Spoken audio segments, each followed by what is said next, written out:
नमस्कार, Satara seven news चॅनलमध्ये आपले सहर्ष स्वागत आहे।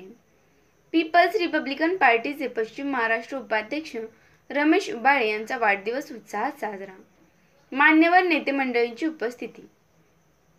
पीपल्स रिपब्लिकन पार्टीचे पश्चिम महाराष्ट्र उपाध्यक्ष रमेश उबाळे यांचा वाढदिवस उत्साहात आणि कार्यकर्त्यांच्या अलोट गर्दीत बुधवार रात्री साजरा करण्यात आला। कोरेगावच्या शिवरत्न सांस्कृतिक भवनामध्ये झालेल्या कार्यक्रमास विविध राजकीय पक्षातील मान्यवर नेते मंडळींची उपस्थिती होती। पश्चिम महाराष्ट्रातून आलेल्या कार्यकर्त्यांनी रमेश उबाळे यांना शुभेच्छा दिल्या। यावेळी केक कापून आणि फटाक्यांच्या आतिषबाजीत वाढदिवस साजरा करण्यात आला। शिवरत्न सांस्कृतिक भवनामध्ये आराध्य दैवत छत्रपती शिवाजी महाराज यांच्यासह भारतरत्न डॉक्टर बाबासाहेब आंबेडकर, अण्णाभाऊ साठे, लहुजी वस्ताद आणि राजर्षी शाहू महाराज यांच्या प्रतिमांचे भाजपचे ज्येष्ठ नेते व गुजरात राज्याचे माजी गृहमंत्री आणि प्रवासी भारतीय नेते प्रदीप सिंह जडेजा, कृष्णा खोरे विकास महामंडळाचे उपाध्यक्ष आमदार महेश शिंदे, पीपल्स रिपब्लिकन पार्टीचे राष्ट्रीय कार्याध्यक्ष जयदीप भाऊ कवाडे, पश्चिम महाराष्ट्र अध्यक्ष डॉक्टर नंदकुमार गोंधळी, जिल्हा नियोजन समितीचे सदस्य राहुल प्रकाश बर्गे, जिल्हा नियोजन समितीचे सदस्य तथा भाजपचे तालुका अध्यक्ष संतोष आबा जाधव, भारतीय रिपब्लिकन पक्षाच्या गवई गटाचे जिल्हा अध्यक्ष संजय गाडे, कोरेगाव विधानसभा मतदारसंघाचे उमेदवार चंद्रकांत कांबळे, पूजा बनसोडे, भारतीय रिपब्लिकन पक्षाचे तालुका अध्यक्ष नितीन बोतालजी, भीमनगरचे लोकनियुक्त सरपंच सुरेश बापू कांबळे, पुणे येथील दूरदर्शन आणि आकाशवाणीवरील प्रख्यात निवेदक प्राध्यापक राहुल कोळी यांच्यासह मान्यवरांनी पूजन करून अभिवादन केले। प्रदीप सिंह जडेजा आणि जयदीप भाऊ कवाडे यांनी रमेश उबाळे यांचे विशेष सत्कार करून शुभेच्छा दिल्या। राहुल प्रकाश बर्गे आणि रमेश उबाळे यांच्या मैत्रीचे नाते फार वर्षांपासून घट्ट आहे। त्यांनी मिठी मारत शुभेच्छा दिल्या। समाजातील शेवटच्या घटकांपर्यंत पोहोचून त्यांना न्याय देण्याचे काम रमेश उबाळे करत आहेत। त्यांनी आजवर निस्पृहपणे आणि पारदर्शकपणे समाजहिताचे काम केले असून त्यांच्या भावी वाटचालीस कायम शुभेच्छा आहेत। महायुतीला घटक पक्ष असलेल्या पीपल रिपब्लिकन पार्टीला रमेश उबाळे यांच्या माध्यमातून सर्वतोपरी सहकार्य करण्याची ग्वाही नामदार महेश शिंदे यांनी दिली। जयदीप भाऊ कवाडे यांनी रमेश उबाळे यांच्या कार्याचा गौरव केला। पश्चिम महाराष्ट्रात विशेष करून सातारा जिल्ह्यात पीपल्स रिपब्लिकन पार्टीचे अत्यंत चांगले संघटन त्यांनी कमी वेळेत केले आहे। पक्षाच्या वाढीसाठी त्यांनी घेतलेले अविरत परिश्रम निश्चितच कौतुकास्पद असल्याचे सांगितले। पक्षाचे संस्थापक अध्यक्ष जोगेंद्र कवाडे यांचे त्यांच्यावर पुत्रवत प्रेम असल्याचे त्यांनी स्पष्ट केले। यावेळी मान्यवरांनी मनोगत व्यक्त केले। हलगीच्या निनादात आणि फटाक्यांच्या आतिषबाजीत मान्यवरांचे स्वागत करण्यात आले। कार्यकर्त्यांच्या उपस्थितीत वाढदिवसाचा भलामोठा केक कापण्यात आला। यावेळी जोरदार घोषणाबाजी करण्यात आली।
मी बाबा